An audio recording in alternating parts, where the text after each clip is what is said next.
Hello friends, मैं हूँ आपका Kartikeya in study with Kartikeya. आज हम क्लास 10th ICSE साहित्य सागर साखी चैप्टर की व्याख्या पढ़ेंगे। मैं इसका सेकंड वीडियो बनाऊंगा जिसमें हम क्वेश्चन आंसर भी देखेंगे। आइए अब हम पहली साखी देखते हैं। गुरु गोविंद दो खड़े काके लागू पाए, बलिहारी गुरु आपनो तिन गोविंदियो बताए। आइए इसका भावार्थ देखते हैं। कबीरदास कहते हैं कि जब गुरु और गोविंद अर्थात ईश्वर एक साथ खड़े हों तो किसे प्रणाम करना चाहिए, गुरु को अथवा गोविंद को।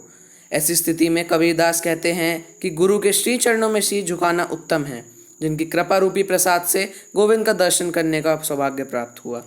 आइए नेक्स्ट देखते हैं। जब मैं था तब हरि नहीं, अब हरि है मैं नाही, प्रेम गली अति सांकरी तामे दो न समाही। आइए इसका भावार्थ देखते हैं। कबीरदास कहते हैं कि जब तक मन में अहंकार था तब तक ईश्वर का साक्षात्कार न हुआ। अब अहंकार यानी अहम समाप्त हुआ तभी प्रभु मिले। जब ईश्वर का साक्षात्कार हुआ तब अहंकार स्वतः ही नष्ट हो गया। प्रेम की गली अत्यंत तंग होती है। जिस प्रकार किसी तंग गली में दो व्यक्तियों को स्थान नहीं दिया जा सकता, ठीक उसी प्रकार प्रेम की गली में अहंकार और ईश्वर इन दोनों चीज़ों को स्थान नहीं मिल सकता। भाव ये है कि यदि ईश्वर का साक्षात्कार करना हो तो अहंकार का त्याग करना आवश्यक है। वैसे तो ईश्वर प्राप्ति के लिए अनेक कृत्यों की आवश्यकता होती है, परंतु कबीर के अनुसार अहंकार का त्याग करना ही महत्वपूर्ण कृत्य है। अहंकारी व्यक्ति के लिए ईश्वर का प्राप्त करना कठिन है। अहंकारहीन व्यक्ति सरल हृदय का हो जाता है और ऐसे ही व्यक्ति को ऐसे ईश्वर प्राप्त हो जाते हैं। आइए नेक्स्ट देखते हैं। कांकर पाथर जोरी के मस्जिद लई बनाए, ताचड़ी मुल्ला बाग दे क्या बहरा हुआ खुदाए। आइए इसका भावार्थ देखते हैं। प्रस्तुत दोहे में कबीर ने इस्लाम की धार्मिक कुरीतियों पर कटाक्ष किया है, यानी विरोध किया है। कबीर के अनुसार मनुष्य को सच्ची भक्ति करनी चाहिए, क्योंकि ढोंग पाखंड दिखावे से ईश्वर नहीं प्राप्त होते। कबीर कहते हैं कि कंकड़ पत्थर एकत्रित करके मनुष्य ने मस्जिद बना ली। उसी मस्जिद में मौलवी जोर जोर से चिल्लाकर नमाज अदा करते हैं, अर्थात मुर्गे की तरह बांग देते हैं तथा ईश्वर का आवाहन करते हैं।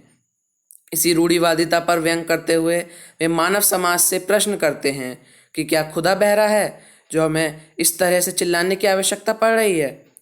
क्या शांति से की गई एवं मनी मन में की गई प्रार्थना ईश्वर तक नहीं पहुंचती। वे इस दोहे में ढोंग आडंबर तथा कुरीतियों का विरोध करते हुए नजर आते हैं। ईश्वर तो सर्वज्ञ है। आइए नेक्स्ट देखते हैं। पाहन पूजे हरि मिले तो मैं पूजू पहाड़, ताते ये चाकी भली पीस खाए संसार। आइए इसका भावार्थ देखते हैं। इस दोहे द्वारा कबीरदास ने मूर्ति पूजा जैसे बाह्य आडंबरों का विरोध किया है। कबीर के अनुसार यदि ईश्वर पत्थर पूजने से मिलते तो वे पहाड़ों की पूजा क्यों न करना शुरू कर देते, परंतु ऐसा बिल्कुल ही संभव नहीं है। कबीर मूर्ति पूजा के स्थान पर घर की चक्की को पूजने के लिए कहते हैं, जिससे हम अन्न पीस कर खा सकते हैं, जिससे अन्न पीस कर लोगों का पेट भरा जा सकता है। आइए नेक्स्ट देखते हैं। सब धरती कागद करो लेखिनी सब बन रहा है, सात समंद की मसी करो गुरु गुण लिखा न जाए। इसमें समंद यानी समंदर। आइए इसका भावार्थ देखते हैं। कबीर कहते हैं कि इस पूरी धरती के बराबर कागज, दुनिया के सभी वृक्षों की कलम और सातों समुद्रों की भी बराबर स्याही बनाकर भी हरि के गुणों का बखान नहीं किया जा सकता, क्योंकि ईश्वर के गुण अनंत हैं। आइए अब कबीरदास जी का परिचय देखते हैं। हिंदी के संत कवियों में कबीरदास का सर्वोच्च स्थान है। कबीर हिंदी की संत काव्य धारा की ज्ञानेश्वरी निर्गुण शाखा के प्रमुख कवि हैं। इनका जन्म संवत 1455 सन 1398 को माना जाता है।